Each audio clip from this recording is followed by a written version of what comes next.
Breaking news అల్పపీడన ప్రభావంతో తెలంగాణ వ్యాప్తంగా వర్షాలు దంచుకొడుతున్నాయి. ఇవాళ కూడా భారీ నుంచి అతి భారీ వర్షాలు కురిసే అవకాశం ఉందని వాతావరణ శాఖ చెబుతోంది. దీంతో పలు జిల్లాలకు ఆరెంజ్ అలర్ట్, ఎల్లో అలర్ట్ జారీ చేసింది. ఇవాళ ఆదిలాబాద్, ఆసిఫాబాద్, మంచిర్యాల జిల్లాల్లో భారీ నుంచి అతి భారీ వర్షాలు కురిసే అవకాశం ఉంది. దీంతో ఆదిలాబాద్, ఆసిఫాబాద్, మంచిర్యాల జిల్లాలకు ఆరెంజ్ అలర్ట్ జారీ చేసింది. నిర్మల్, నిజామాబాద్, కామారెడ్డి, మెదక్, జయశంకర్, భూపాలపల్లి జిల్లాలకు ఎల్లో అలర్ట్ జారీ చేసింది.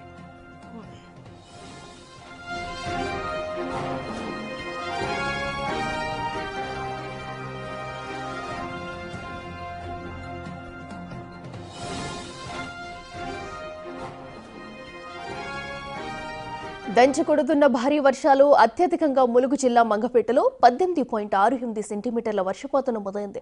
ఏటూరు నాగారంలో 16 సెంటీమీటర్లు, వెంకటాపురంలో 12 సెంటీమీటర్ల వర్షం కురిసింది. ఆదిలాబాద్ జిల్లాలోని జైనాద్లో 11.65 సెంటీమీటర్ల వర్షపాతం రికార్డైంది. ఇక ములుగు జిల్లాలోని మల్లూరులో 11.63 సెంటీమీటర్ల వర్షం కురిసింది. వీటితో పాటు మరో 23 ప్రాంతాల్లో కూడా భారీ వర్షం నమోదైంది. ఇక 2 చోట్ల మోస్తారు వర్షపాతం నమోదైంది.